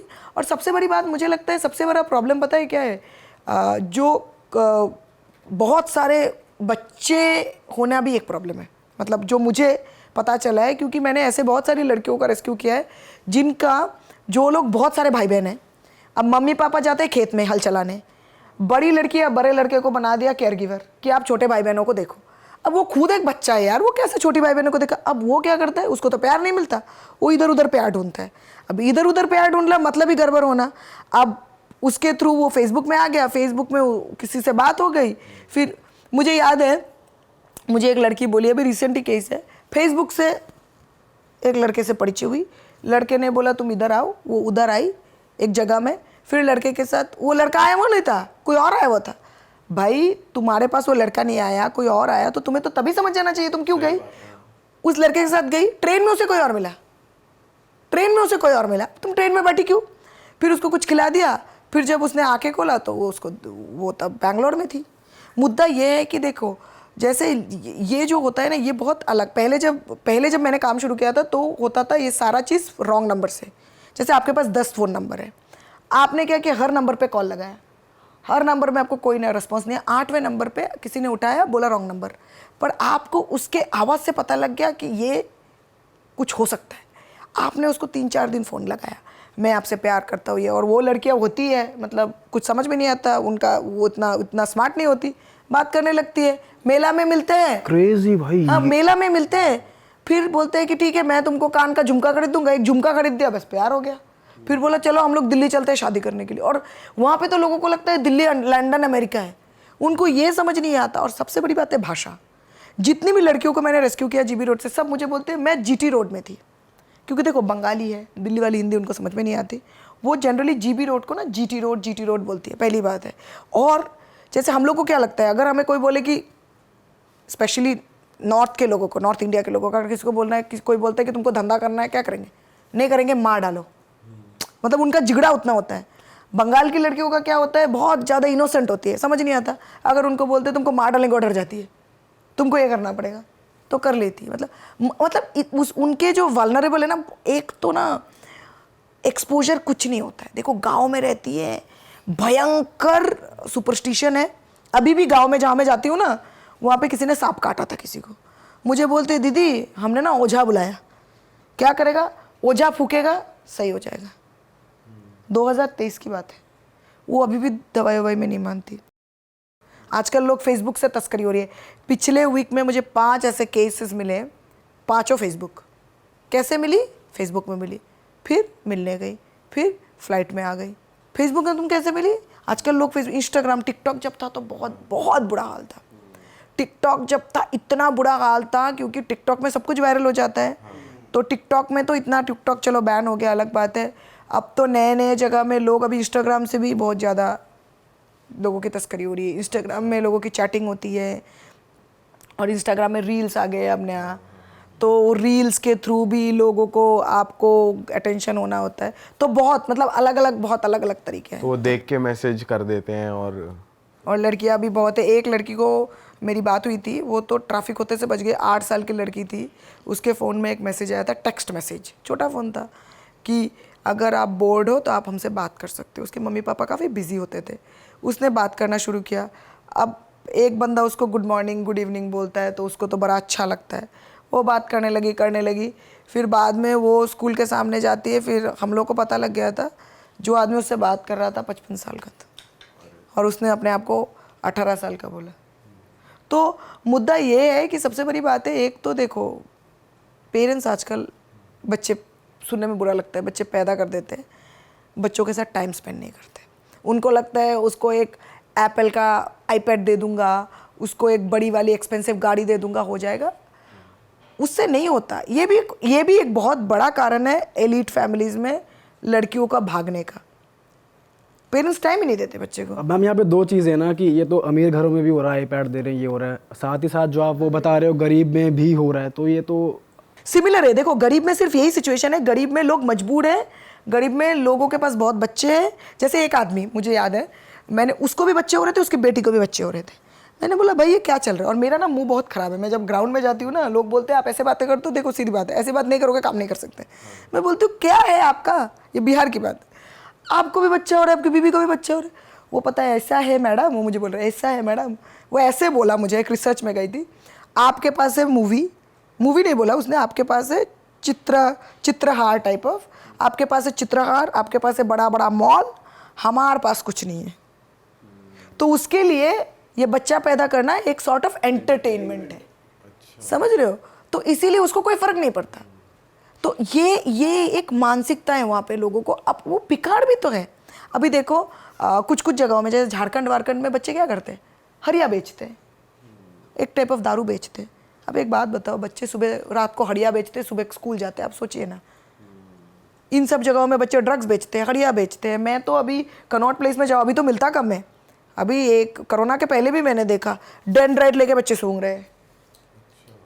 डेंड्राइट लेके सूंघते हैं क्योंकि इनको नशे की इतनी लत लग जाती है। डेंड्राइट को वो क्या बोलते हैं, वो ग्लॉसी पेपर होगा उसमें लेके, मैंने खुद देखा है बच्चों को सीपी में गेट नंबर 7-8 के सामने सूंघते हुए। तो मुद्दा ये है कि देखो, जैसे हम लोग बिजी हैं, हमारे पास कुछ काम है, इनके पास कुछ काम नहीं, खाली दिमाग शैतान का घर, क्या करेंगे लोग, इस तरह की चीज़ें करते रहते हैं। अभी वो कौन बोल रहा था कि कुछ डार्क वेब में भी बहुत ज़्यादा लोग इन्वॉल्व हो रहे हैं। वहाँ पे तो डार्क वेब तो एक अलग दुनिया है। डार्क वेब तो फेमस ही ह्यूमन ट्रैफिकिंग के उससे हुआ था कि यहाँ पे बहुत होती है, बहुत ज़्यादा, क्योंकि ना वहाँ पे ना फेसलेस है। यहाँ पे जैसे अभी आपको बताओ, 2013 में एक न्यूज़पेपर में एक आर्टिकल छपा था कि the mysterious Raju in Delhi red light area, क्योंकि हमने बहुत लड़कियां रेस्क्यू की थी जो सिर्फ बोलती थी कि आपको किसने आपको कौन लाया राजू, आपको कौन लाया राजू, मतलब हर बंदा अपने आप को राजू बोलता था। और स्टोरी भी गजब है। एक लड़की मुझे बोली, दीदी मेरा एग्ज़ाम था 10वीं का, मैं घर से निकली क्या बोलते हैं, थोड़ा हवा लेने के लिए, कलकत्ता में बहुत गर्मी होती है, किसी ने चुन्नी फेंका, वो बेहोश हो गई। जब उसने आंखें खोला, वो जीबी रोड में उसको वो मिली, एक लड़की। दूसरी लड़की बोलते है, दीदी पश्चिम बंगाल में एक स्कीम होता है जिसका नाम होता है कन्याश्री, 500 रुपये करके देता है सरकार। वो स्कीम लेने गई, कोई बंदा मिला, उसने उसकी तस्करी कर दी। एक और लड़की बोली, वो घर से जा रही थी, किसी ने अचानक से उसको पकड़ के ओमनी वाले, वाइट ओमनी में भर के लाए, उसको भेज दिया। अभी रिसेंटली एक रेस्क्यू किया हमने, वो लड़की, उसके फादर ड्रग एडिक्ट है, ड्रग्स, और वो खुद उसको उसके आसपास के गांव के किसी ने उसको उठा लिया था और उसको 1 महीने तक एक पश्चिम बंगाल में ही कहीं रखा। फिर जैसे तैसे उसकी रेस्क्यू हुई। वो बोलती है जो तस्करी उसकी की है, उस बंदे ने 5 और लड़कियों की तस्करी की है, लेकिन उसकी कुछ नहीं हो सकती, कितना वेल कनेक्टेड है वो, सारे अथॉरिटीज़ के साथ वेल कनेक्टेड है। वो बोल रहे आते जाते वो लड़का उसको धमकाता है, आते जाते, कभी बोलते एसिड मार दूंगा, कभी बोलते चाकू मार दूंगा, और हमारे पास एविडेंस होके भी हम कुछ नहीं कर सकते यार। सबसे बड़ा प्रॉब्लम तो ये है क्योंकि ये इतना ऑर्गेनाइज्ड है। ऑर्गेनाइज्ड भी है, साथ ही साथ मैम ह्यूमन ट्रैफिकिंग जैसे आप बता रहे हो, ओमनी वैन में किडनैप करके ले गए, तो जो लोकल पुलिस होती है उस एरिया की, वो कितनी इन्वॉल्व रहती है इस चीज़ में, उनका क्या कनेक्शंस होते हैं, वो नहीं सुनते हैं, मतलब FIR नहीं लिखवाते? सबसे बड़ी बात है, एक टाइम पे बंगाल में ऐसा होता था, अभी तो फिलहाल नहीं है, एक टाइम पे होता था FIR नहीं लिखा जाता था, एक ह्यूमन किडनैपिंग का। हाँ, उसमें वो लोग क्या करते थे, GD एंट्री करते थे, जिसको बोलते हैं general diary entry. GD entry में लिखेंगे कि आपकी लड़की गायब है, बस। अब उस टाइम पे लोगों को ये पता नहीं था कि एक कॉन्सेप्ट होता है 0 FIR का। आप सोचिए नोएडा में एक क्राइम हुआ और लड़की है कलकत्ता की, आप इधर में एक 0 FIR लिख सकते हो, 0 FIR बोल के केस दर्ज करवा सकते हो, फिर ट्रांसफ़र कर दो। पर नहीं होता ना, ऐसा नहीं होता। लोगों को कानून नहीं पता, पढ़े लिखे लोगों को भी कानून नहीं पता। आप अनपढ़ लोगों की सोच दीजिए। अब इसमें क्या होता है, देखिए, एक तो पुलिस को नहीं पता होता, दूसरी बात है जो पूरी पुलिस है ना, वो बिजी होती है सिर्फ VIP ड्यूटी करने में। कितनी बार मैं थाने में गई हूँ, अलग अलग थानों में, पुलिस की गलती नहीं है, पुलिस को ब्लेम नहीं कर सकते। थाने में गई हूँ, पुलिस बोलता है आज इनका आज ये अधिकारी इस रास्ते से जाएगा, हमको जाना है मैडम, इस रास्ते से और इस रास्ते से, जो तो जुरिस्डिक्शन है दोनों पुलिस को होना पड़ेगा। कल उन लोगों ने धरना दिया, मैडम हमको जाना है, कल ये VIP का ड्यूटी है। हमारी पुलिस जनता के लिए है ही नहीं। अभी मैं व्हाइटफील्ड की बात बताऊँ, मैंने उसके लिए लिंक्डइन में पोस्ट भी किया था। मैं जनरली, मेरे पास DCP ACP सब लोग जानते हैं, तो मैं जब भी किसी थाने में जाती हूँ जनरली लोग मेरे से बात करते हैं। मैं अपने 2 इंटर्न्स को लेके बैंगलोर में एक थाने में गई, मैंने पुलिस को नहीं बताया मैं जा रही हूँ। मैं जस्ट गई, मुझे बोलने लगे कि कोई अवेलेबल नहीं है। क्यों? कोई अधिकारी आए हुए। मैंने बोला इधर में तो इतना बड़ा करके वीमेन हेल्प डेस्क लिखा है, 2 मिनट बात नहीं कर सकते? नहीं मैडम बात नहीं कर सकते।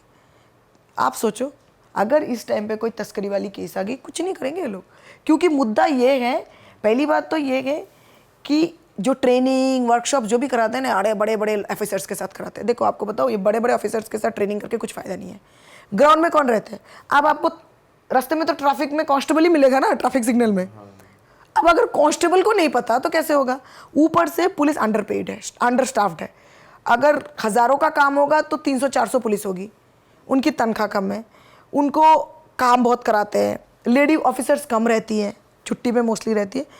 तो मुझे लगता है ये ना, ये मतलब इतना कॉम्प्लिकेटेड और कॉम्प्लेक्स इशू है ना। एक चीज कनेक्ट है, वो पकड़ नहीं सकते क्योंकि उनकी अपनी प्रॉब्लम है, हम कर नहीं सकते क्योंकि हमारी प्रॉब्लम है। ऑर्गेनाइज्ड है। इसी रेस्क्यू में ना, मैं आपको बताऊँ, हजारों रेस्क्यू मैंने किए हैं। जब पहले संस्था में थी तो कुछ रेस्क्यू किए थे, उसके बाद मैं अलग अलग जगहों में, मैं बताती नहीं हूँ मैंने कितने रेस्क्यू किए हैं। उस दिन पुलिस ने बताया कि आप इतने 1000 रेस्क्यू कर चुके हैं।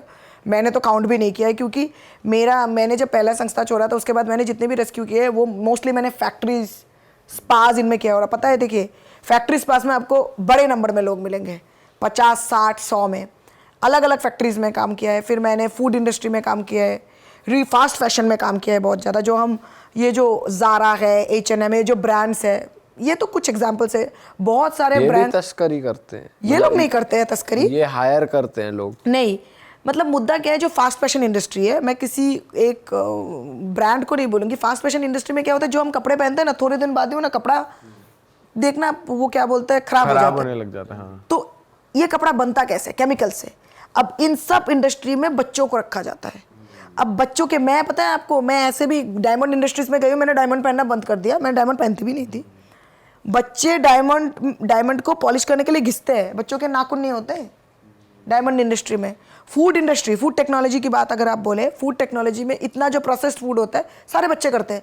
आप फूड इंडस्ट्री चले जाओ, क्रैकर फैक्ट्री, हम जो इतना दिवाली में पटाखे फोड़ते हैं, आप विश्वास नहीं करोगे, बहुत सारे जगह है जहाँ पे क्रैकर फैक्ट्री, शिवकाशी में एक है तमिलनाडु में। इन सब क्रैकर फैक्ट्रीज में क्रैकर कौन बनाते हैं? बच्चे बनाते हैं। तो आप चाहे आप वो क्या बोलते हैं, फूड इंडस्ट्री बोलिए, फास्ट फैशन बोलिए, क्रैकर फैक्ट्री बोलिए, या फिर वो जो ईट भट्टी होती है। अब मैं ईट भट्टी से आई इस बार, 2 लोग थे, पति पत्नी, अंकल आंटी, 8000 ईटा बनाते हैं दिन में, तनख्वाह 330 रुपये इंक्लूडिंग फूड। 8000 ईट, मेरे पास वीडियो है उनका। और सबसे बड़ी बात है, उनको हर तरह की मतलब स्किन इन्फेक्शंस है, स्कैबीज, स्किन इन्फेक्शन, एक्जिमा सब है, क्योंकि एक रूम में 15-15 लोग रहते हैं यार। तो इतनी बुरी हालत है। मतलब ये अब ना, इसको मैं मानव तस्करी नहीं बोलती, मैं बोलती हूँ मॉडर्न स्लेवरी, मतलब आधुनिक युग का गुलामी। और क्या बताइए आप, खत्म तो हुई नहीं है एक तरीके से। कुछ नहीं खत्म हुआ है। अभी भी आप जाइए ना, आप देखेंगे ये जो बिंदी फैक्ट्रीज है, जो बिंदी बनाना होता है, कितने बच्चे, बिंदी फैक्ट्री, कांच चूड़ी वाली फैक्ट्री, सब में बच्चे हैं। एक वो आप बता रहे थे ना, रिंकल्स के लिए भी लोग वो। हाँ, तो अभी नया ट्रेंड आया है, जैसे बहुत लोग क्या करते हैं, जब वो बहुत बड़े पैसे वाले लोग जब बहुत बूढ़े हो जाते हैं तो उनको रिंकल्स, झुर्रियाँ आ जाती है, उनकी स्किन लिफ्टिंग करानी पड़ती है। तो वो लोग क्या करते हैं, स्किन ग्राफ्टिंग कराते हैं। अब वो स्किन ग्राफ्टिंग कराते हैं, उनको तो डायरेक्टली पता नहीं लगता स्किन कहाँ से आ रहा है, बट जनरली वो बच्चे जिनकी तस्करी होती है उनसे स्किन लिया जाता है। अब जो स्किन खरीदते हैं देखिए उसको नहीं पता होता बहुत टाइम पे। ऑर्गन हार्वेस्टिंग की भी बात बता लीजिए, जैसे जिसको हम बोलते हैं अंगों को निकालना। अब बहुत सारे हॉस्पिटल्स हैं जहाँ पे अंगों को लीगली बोला जाता है, लेकिन आप अगर ऑर्गन ले रहे हो तो आपको क्या पता वो सच में लीगली हो रहा है। हॉस्पिटल, और सोचिए किसी को किडनी चाहिए, उस बंदे को पता है वो लीगली ले रहा है हॉस्पिटल से, हॉस्पिटल भी लीगली दे रहा है, लेकिन जहाँ से हॉस्पिटल को मिल रहा है उसको क्या पता, क्योंकि किडनी एक ऐसी चीज़ है जो सबसे ज़्यादा जिसकी तस्करी होती है, ऑर्गन हार्वेस्टिंग जिसको हम बोलते हैं। किडनी बहुत हाई लेवल में होती है। आप एक केस बता रहे थे कोविड में होता छोटे बच्चे, तो कोविड में क्या हुआ, अभी देखिए मेरे को तो संस्था खोलना का मन नहीं था, बिकॉज मैं सोच रही थी मैं एक्टिविस्ट हूँ, मैं क्या खोलूँगी। कोविड में मेरे को बहुत खबर मिल रहे थे कि बहुत बच्चों को कोरोना पॉजिटिव बोल के उनके अंगों को, मतलब उनको कोरोना पॉजिटिव बोल के फिर उनको बोला जाता था कि उनका देहांत हो गया, ये बोल के उनके अंगों को बेचा जाता है। अब मेरे पास 30-40 लोग थे, लेकिन वो डर गए, वो सामने नहीं आए। तब मुझे लगा यार मुझे एक संस्था खोलनी पड़ेगी, क्योंकि अकेले आप कितना भी काम करो ना नहीं हो रहा है, क्योंकि ये जो रैकेट है ना, देखिए एक टाइम पे ना मैं ऐसी थी ना, कुछ करना है, इसको रोकना है, फिर मैं ज़मीन में आ गई कि रोक नहीं सकते। ये $1 बिलियन इंडस्ट्री है, सीधी बात है, इसको आप रोक नहीं सकते। ड्रग्स एक बार बिकता है, आर्म्स एक बार बिकता है, इंसान 1000 बार बिकते हैं।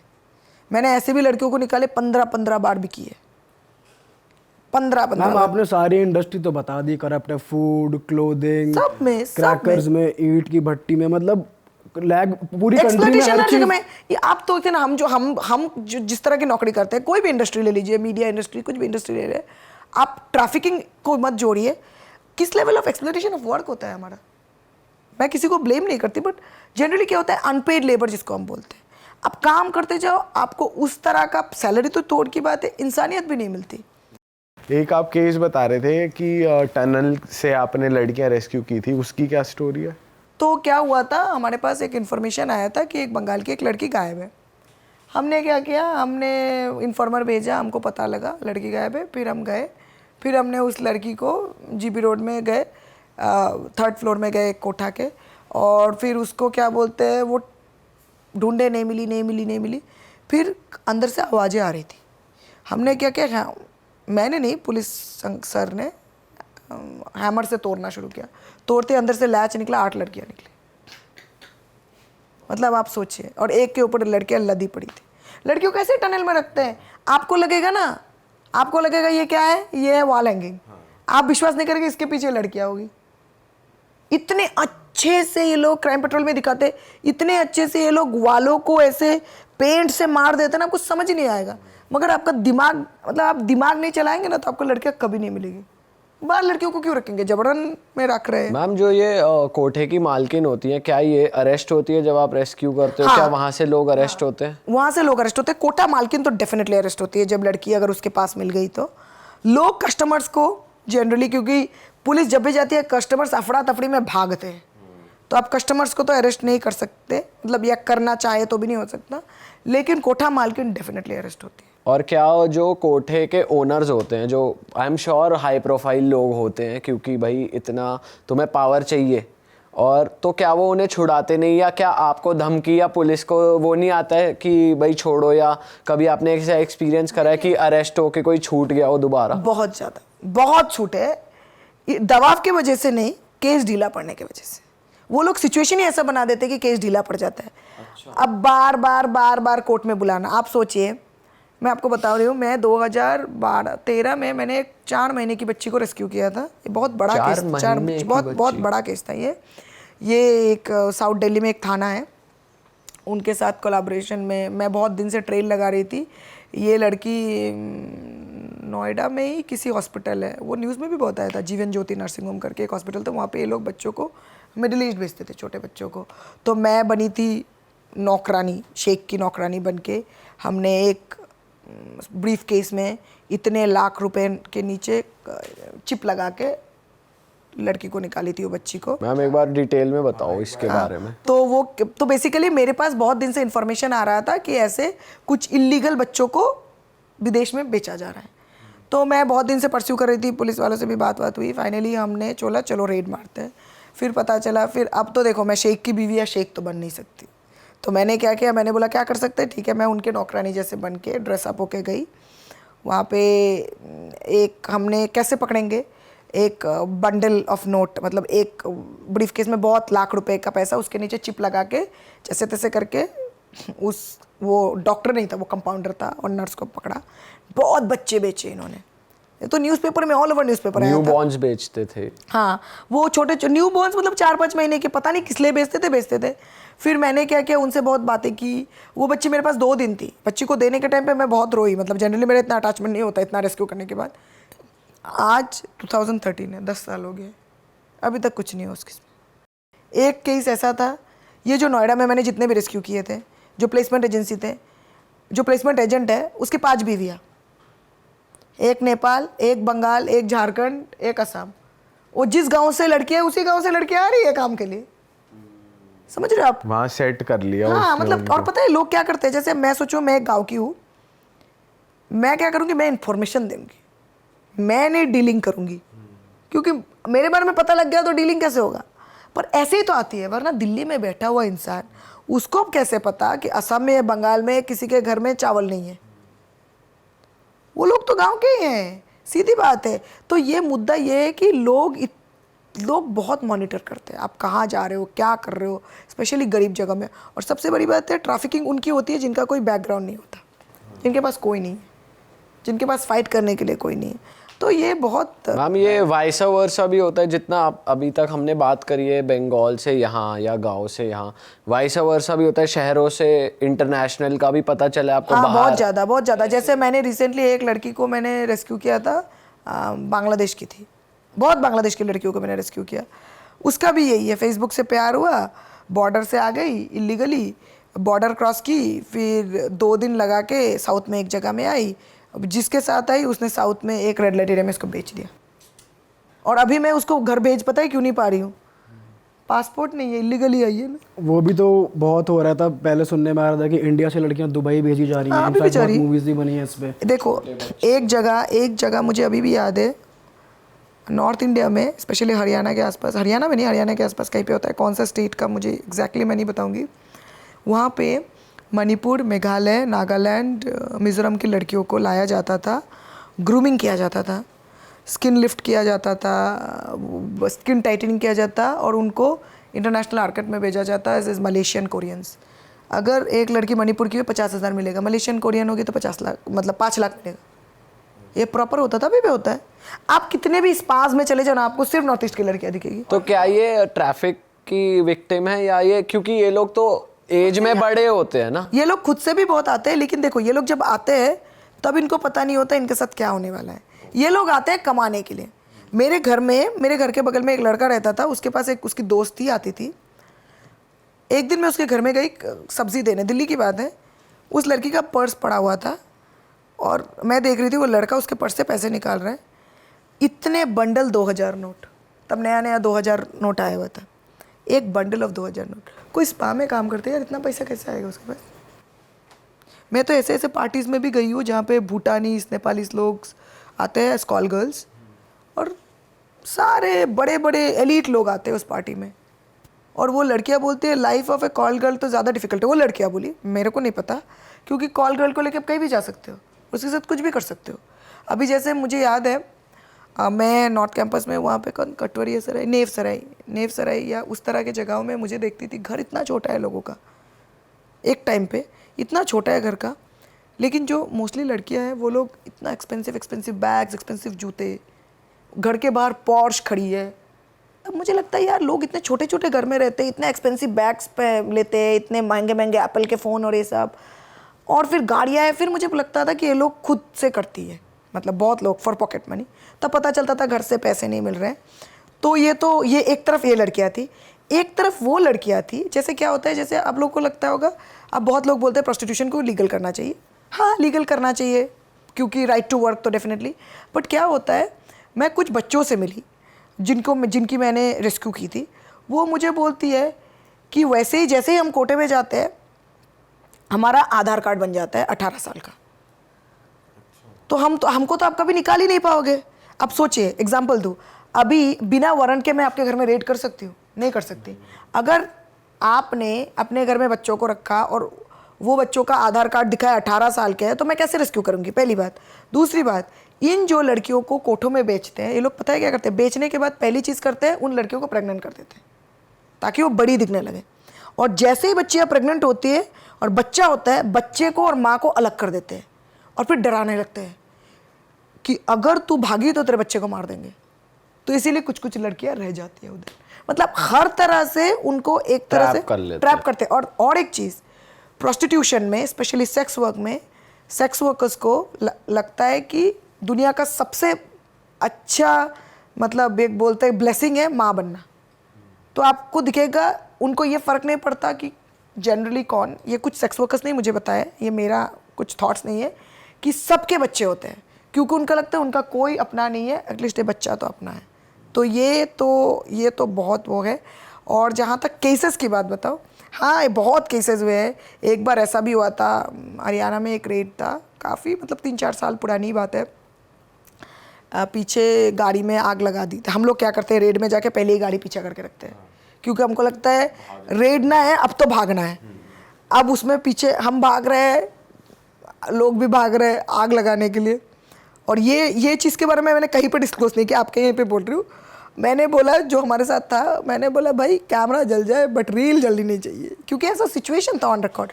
आप विश्वास नहीं करोगे, वहाँ पे तो कोई फ़र्क नहीं पड़ता, बूढ़े बच्चे, उनको बस लड़की चाहिए, मैटर नहीं करता कि क्या है। क्योंकि मैंने जो सबसे एजेड रेस्क्यू किया है वो 62 ईयर ओल्ड लेडी का। दिखने में नहीं लगती 62, लगती है 42 साल, 42-45 साल की। अब मुद्दा है, देखो नॉर्थ इंडिया में बहुत लोग हैं जो लंबे चौड़े होते हैं, पर ईस्ट इंडिया जहाँ से हम आते हैं, कलकत्ता, वेस्ट बंगाल, उस तरफ के लोग छोटे होते हैं। तो यहाँ पे लोगों को लगता है छोटे हैं तो मतलब उम्र कम है, ये नहीं तो। और वहाँ पे उस चीज़ को भी बहुत लोग बोल रहे थे मुझे, मैंने देखा था, मेरा एक वीडियो आया हुआ था, बहुत लोग मुझे बोल रहे हैं ऐसा नहीं होता, ऐसा नहीं होता, ऐसा नहीं होता। देखिए, ऐसा नहीं होता, आपको लगता है ऐसा नहीं होता, लेकिन आपके पास जब इतने लेवल में डिटेल होता है तो कुछ तो होता है। अब मैं इतने डिटेल में बोल रही हूँ, बहुत लोगों ने पूछा कि ये राज्य को बदले कि राज्य, हर राज्य में कुछ ना कुछ। अभी जैसे नया ट्रेंड आ रहा है, अब क्या हो रहा है, बंगाल से लड़कियों को लेके कश्मीर में बेचा जा रहा है, ब्राइड ट्रैफिकिंग हो रहा है। क्योंकि पहले कश्मीर में क्या होता था, कश्मीरी लोग, मतलब कश्मीरी जो पॉपुलेशन होता है वो कश्मीरी लड़कियों को शादी करते थे और मेहर देते थे, मेहर इज़ अ डाउरी उसको बोलते हैं, दहेज। अब वो बंगाल से लड़कियों को लाने लगे और वहीं पे शादी होती है और मेहर नहीं देते। ऐसे हर जगह में, जैसे केरला में एक नया ट्रेंड है, नया नहीं बहुत पुराने से चल रहा है, शेख के साथ शादी।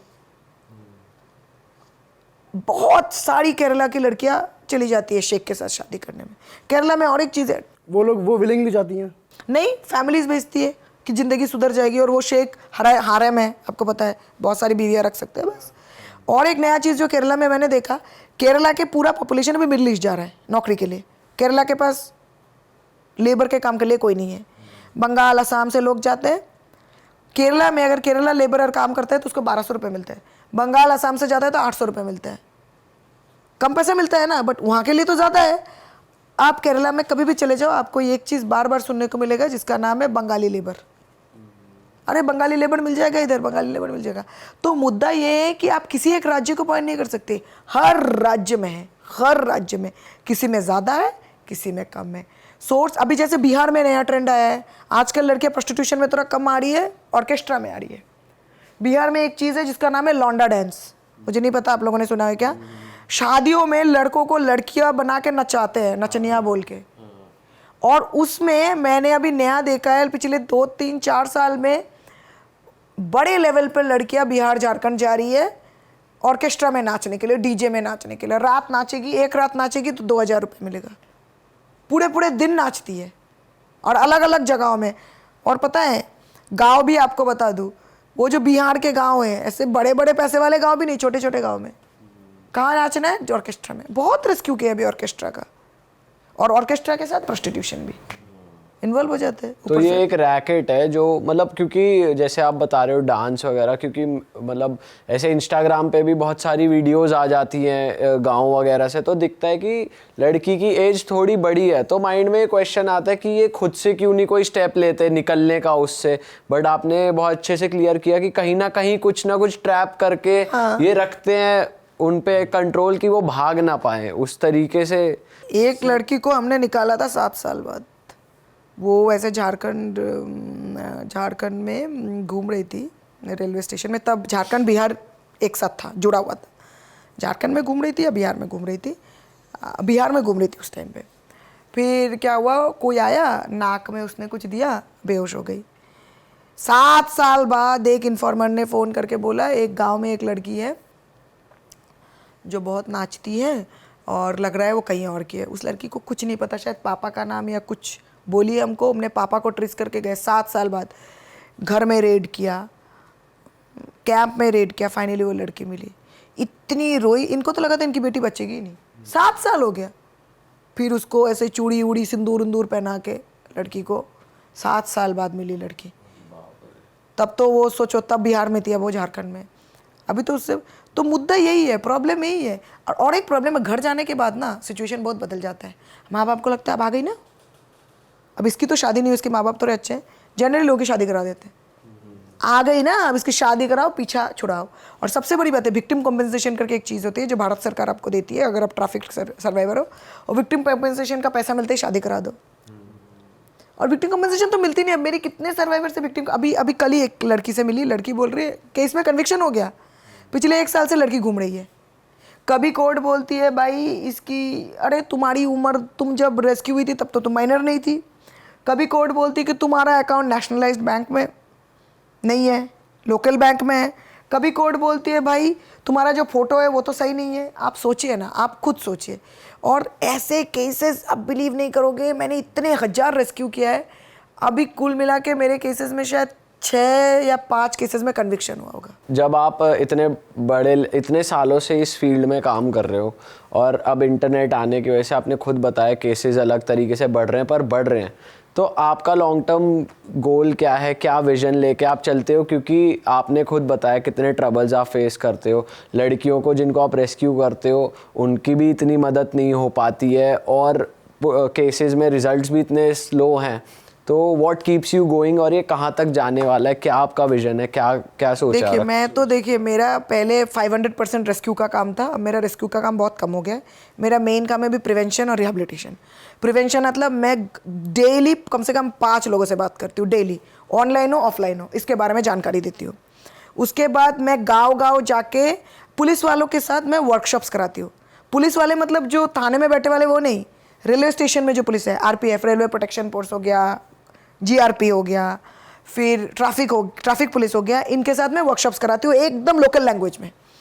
फिर मैं क्या करती हूँ, जितने भी सोशल वेलफेयर ऑफिसर्स हैं उनके साथ चाय बगानों में जाती हूँ, कम्युनिटीज़ में। एक टाइम था मेरे मुंह पे लोग दरवाज़ा मारते थे, अब लोगों के पास जाके मतलब ऑन ग्राउंड प्रिवेंशन काम करती हूँ। कुछ भी हो, चाहे वो स्ट्रीट प्लेस हो, चाहे कोई नुक्कड़ नाटक हो, चाहे कोई ट्रेनिंग हो, हर तरह से एजुकेशन स्कूल्स कॉलेजेस में बच्चों के साथ भी करती हूँ। अभी बैंगलोर में एक स्कूल है जिसके साथ मैं काम कर रही हूँ, जहाँ पे बच्चे नर्सरी से हैं, उनको समझाती हूँ कैसे क्या, किससे बात करना है, किससे नहीं। ये तो प्रिवेंशन का काम हो गया, बहुत फोकस्ड। और पिछले 2-3 साल में 1 लाख से ऊपर लोगों को रीच आउट हुआ है। मेरे पास इन्फॉर्मेशन आया है कि उनके गाँव में बाल विवाह रुका है, उन्होंने ट्रैफिकर आइडेंटिफाई किया है, बहुत अच्छा काम चल रहा है। अब हम लोग एंटी ट्रैफिकिंग क्लब्स बनाते हैं कॉलेजेस में। एक बार एक लड़की को हमने निकाला, एक उसके व्हाट्सअप DP चेंज होने से ही हमने निकाल दिया कि वो रेलवे स्टेशन में है, पता लग गया, क्योंकि बार बार DP चेंज कर रही थी। तो ऐसे करके ये सब तो हमारा प्रिवेंशन का है। और मेन है रिहेबिलिटेशन। रिहेबिलिटेशन मतलब क्या, मैं क्या करती हूँ, अभी जैसे मेरा आसाम में भी एक प्रोग्राम चल रहा है, उसमें क्या होता है, हम लोग सर्वाइवर्स तो एक हो गया जिनको निकालते हैं, और ऐसे लोग जो वल्नरेबल है, जिनके साथ कुछ हो सकता है, उस एरिया में जाके हम लोग मैपिंग करते हैं। जैसे मैं मैपिंग करती हूँ, अभी जैसे असम में मैंने मैपिंग करके मुझे लगा कि वहाँ पे सिलाई का काम हो सकता है, तो मैंने क्या किया, मेरे पास अभी फंडिंग नहीं है इतना ज़्यादा, क्योंकि मेरा ऑर्गेनाइजेशन नया है, अभी आने वाला है फंडिंग, होपफुली नेक्स्ट 3-4 महीने में आ जाएगा। वहाँ पे मैपिंग करके देखा सिलाई का काम हो सकता है। वहाँ पे 1 साल का सिलाई सिखाती हूँ लड़कियों को, सिलाई, इंग्लिश, कंप्यूटर। फिर जब वो लड़कियाँ पास आउट होती है, उनको थोड़े पैसे मिलते हैं, 5 से 10 हज़ार और एक मशीन। तो अपने लेवल पे कुछ स्टार्ट कर रही है। एक तो ये हो गया। दूसरा है गोट फार्मिंग जिसको बोलते हैं, बकरी पालना, क्योंकि ये लोग ना बहुत पुअर है और एजुकेशन हाई नहीं है। तो आपको ये भी देखना पड़ेगा। आप इनको देखिए, दिल्ली में लाके आप कुछ नहीं कर सकते।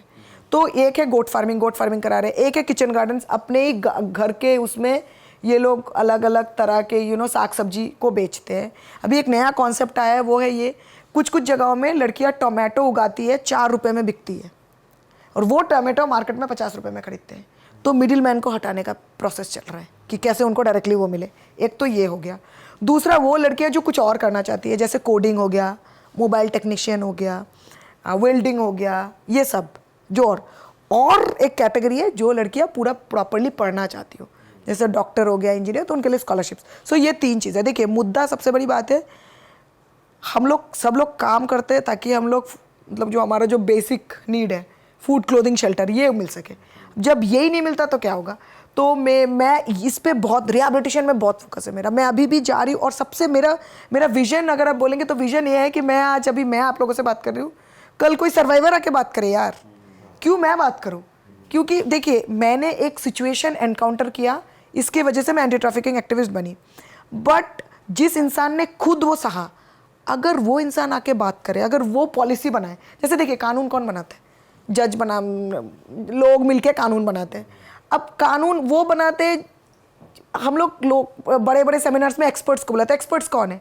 जो न्यूज़पेपर पढ़ते हैं, डॉक्टरेट है, उनको बुलाते हैं। उनको बुला के क्या फ़ायदा? आप उनको बुलाइए जिनके साथ ये हो रहा है, उनको तो कोई नहीं बुलाता। तो मेरा वही है, मैं ना ये जो भेदभाव है ना, इसको हटा के उनको, और मैं तो कभी किसी को नहीं बोलती भाई मैं उनको सपोर्ट करती हूँ, मैं तो बोलती हूँ कि मैं उनको असिस्ट करती हूँ। और आजकल तो हमने अपना बोलने का बाद भी सर्वाइवर भी हटा दिया है। अब मैं बंगाल में गई थी, मुझे बच्चियाँ बोल रही थी कि दीदी हमारा अधिकार है ना, अधिकार, हमको तो अधिकार मिलना चाहिए। तो हमारे लिए हम नया टर्म यूज़ करते हैं अभी, राइट होल्डर्स, कि उनका भी अधिकार होना चाहिए। तो मुद्दा ये है, देखिए कल कभी उनकी तस्करी हुई थी, इसका क्या गारंटी है कभी मेरी नहीं हो सकती। लाइफ में कुछ भी अनसर्टेन तो है नहीं। तो मेरा यही है, और इसीलिए मैं बोलती हूँ, अभी मैं यही सोचती हूँ कि देखिए, ख़त्म तो कर नहीं सकते, इट कांट बी स्टॉप्ड।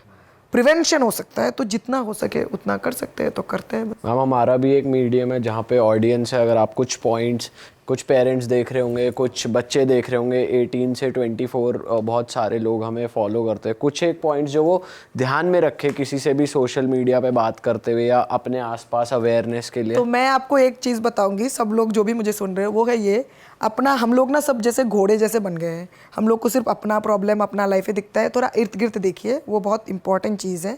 और सबसे इम्पॉर्टेंट चीज़ है, बहुत सारे लोग सोचते हैं कि बच्चे पैदा कर दिए बस ख़त्म हो गया हमारी जिम्मेदारी। बच्चा पैदा करना बहुत आसान है, बच्चा पालना बहुत बड़ा डिफ़िकल्ट काम है। मैं उस दिन भी, अभी रिसेंटली आपको एक केस बोलूँगी, मेरी दोस्त है, उसने मुझे ऑस्ट्रेलिया से फ़ोन किया, फ़ोन करके बोला कि उसके पड़ोस में एक लड़की है, उसकी भाई की बेटी गायब है, उसके भाई की बेटी गायब है। मैंने बोला क्या गायब है? फिर मुझे पता चला वो लड़की किसी के साथ दोस्ती की, अच्छे फैमिली से है, सिविल सर्विसेज में है माँ बाप, लड़की 12 साल की है। लड़की एक लड़के से बात करती है, किससे? स्लैक से। स्लैक पता होगा आपको, एक ऑनलाइन चैनल है स्लैक में। वो स्लैक से बात करके वो उस लड़के के साथ कहीं निकल पड़ी, एयरपोर्ट जा रही थी, हमने उसको इंटरसेप्ट किया। आप सोच सकते हैं। तो ये मत सोचिए कि ट्रैफिकिंग और ये सब सिर्फ गरीबों के साथ हो सकता है, ये किसी के साथ भी हो सकता है। तो सबसे बड़ी बात है कि अपने बच्चों को ना स्टॉक मत कीजिए। लोग बोलते हैं ना स्टॉकिंग, उनके साथ एक फ्रेंडशिप वाला रिलेशन होना चाहिए, जो बच्चे खुद ही बोले। जैसे मैं उस दिन किसी से मिली, वो तो बोल रहे अरे पता है मेरी लड़की का ना बॉयफ्रेंड हो गया। मैंने बोला ठीक है, तो बॉयफ्रेंड को ला, घर पे ही ला, बॉयफ्रेंड को घर पे ही ला, बॉयफ्रेंड के साथ हम घर पे ही चाय पीते हैं, ताकि तू कुछ और तो कहीं और ना करे। तो मुझे लगता है सबसे बड़ी बात है कि हम लोग को थोड़ा ओपन होना पड़ेगा। एक तो पहली ये बात है। दूसरी बात है ना, स्वार्थी मत बनिए। मुझे अभी भी याद है, मेरे दोस्त के साथ मैंने यूएस में बैठ के कॉफ़ी में बताया था तस्करी के बारे में। अभी हाल फिलहाल में 6 महीने पहले वो बॉम्बे जा रही थी, उसके साथ 2 लड़कियां थी, जो 2 लड़कियां संथाली में बातें कर रही है, झारखंड में भाषा है। वो मुझे फ़ोन की, बोली पल्लवी मुझे कुछ थोड़ा डाउट लग रहा है, ये लड़कियां का कुछ तस्करी का मैटर हो सकता है। मैंने 1098 में फ़ोन किया, चाइल्ड लाइन में, उस लड़की को उन्होंने उतार दिया, वो तस्करी का मैटर था। और ऐसा एक क्राइम पेट्रोल में एपिसोड भी है, जैसे एक रेस्क्यू हमने जो किया था, सेम एपिसोड है, मैं आप लोग को लिंक भेज दूंगी। तो मेरा मुद्दा ये है कि ज़रूरी नहीं है कि सब आप मेरे जैसे एक्टिविस्ट बनो, नहीं, आप जो कर रहे हो, जैसे आप लोग भी पॉडकास्टर हो, आप लोग का चैनल है, मैं ये नहीं बोल रही हूँ कि सब लोग सोशल वर्कर एक्टिविस्ट बन जाओ, अपने ही लेवल पे जो कर सकते हो करो। ज़रूरी नहीं है कि झंडा लेके हमको बस वो क्रांतिकारी बनना है। मुझे ये लगता है कि हम लोग ना बहुत कुछ कर सकते हैं, वो नहीं करते हैं। तो थोड़ा हम लोग थोड़ा इधर उधर देखें थोड़ा, क्योंकि बहुत टाइम पे ना हमें इतने बच्चे दिखते हैं जो, जैसे नॉर्थ ईस्ट ट्रेन में मैं जाती हूँ, अभी सुबह ये आनंद विहार में रुकता है, मतलब बल्क में बच्चे उतरते हैं जिनकी तस्करी होके आती है, किसी को नहीं पता होता। तो मैं इसीलिए बोलती, कोई मेरे से जुड़ना चाहते हैं, मोर देन वेलकम। मैं तो ऐसी हूँ, अब तो लोग मुझे बोलते हैं, कोई मुझे एक इंस्टाग्राम मैसेज कर दे, मैं जितना हो सके मैं हेल्प करने की कोशिश करती हूँ। देखिए ये एक बहुत बड़ा एक मूवमेंट है, आंदोलन टाइप ऑफ है, अकेले नहीं कर सकती, फ्रैंकली बता रही हूँ आपको, मैं अकेले कुछ नहीं कर सकती। इसलिए मैं बहुत शुक्रगुजार हूँ आपके प्लेटफॉर्म का कि आप लोगों ने मुझे बुलाया। जो आप कर रहे हो ये और कोई नहीं कर सकता, मतलब ये वो बात नहीं है, देखो हो, आप you are a real super hero. मतलब नहीं, वो बात नहीं है, आप तो बोलेंगे जिस ग्राउंड लेवल पे आप काम कर रहे हो ना, ये प्रिवेंशन के पूरी वर्कशॉप्स रन करना अलग अलग स्टेट्स में जाके, ये नहीं पॉसिबल है। और रिस्क भी तो इतना है, लाइफ थ्रेटनिंग है। बहुत है रिस्क। मैं आपको बताऊं कि मैं एक बार चाय बागान में ट्रेनिंग दे रही थी, एक चाय बागान का मैनेजर आके मुझे बोलता है, ये लोग जो है ना, ये लोग 3rd जनरेशन है, पहला जनरेशन इनके दादाजी का था, ये मेरे अंडर था, इसके बाप मेरे अंडर था, मैं मेरे अंडर है, तुम आके इनको अधिकार बता रहे हो, अब ये काम करने के लिए नहीं रेडी होंगे, तो वो तो मुझे मारने वाला था। मतलब देखिए, सोचिए, हमेशा याद रखना, किसी के एक्सप्लॉयटेशन पे किसी और का फायदा है। और जितने भी लोग हैं ना, हम लोग ना अगले इंसान के गरीबी का फायदा बहुत उठाना चाहते हैं। बहुत लोग हैं मेरे पास। मैंने अभी अपने बच्चों को, सर्वाइवर्स को, बहुत सारे जगहों से निकालना शुरू कर दिया, क्योंकि वो बच्चे काम करते हैं इतने, उनको पैसा नहीं मिलता यार, पर लिख नहीं रहते, 3000 रुपये देते हैं यार, इतना काम करते हैं बच्चे। और सबसे बड़ी बात पता है क्या है, और एक चीज़ है, आजकल इंडिया में ही यही है, मैंने बाहर ये नहीं देखा है। लोगों को लगता है आपको इंग्लिश नहीं आता, आपको कुछ नहीं आता, ये सिर्फ इंडिया में है, पता है। बाहर आप चले जाइए, लोग इंग्लिश में बात भी नहीं करेंगे। और यहाँ पे इंडिया में इतना इंग्लिश का वो है, मार्क्स का इतना वो है। अरे भाई, आपको जो करना है करो यार, आपको क्यों डॉक्टर इंजीनियर ही बनना है, क्या करोगे डॉक्टर इंजीनियर बन के। तो ये है कि थोड़ा सेल्फलेस होइए, थोड़ा वो, और कहाँ से चीज़ें खरीद रहे हो वो भी थोड़ा सोचिए। बिकॉज पता है क्या, मैं मतलब एक टाइम ऐसा, मैंने जीन्स पहनना बंद कर दिया था।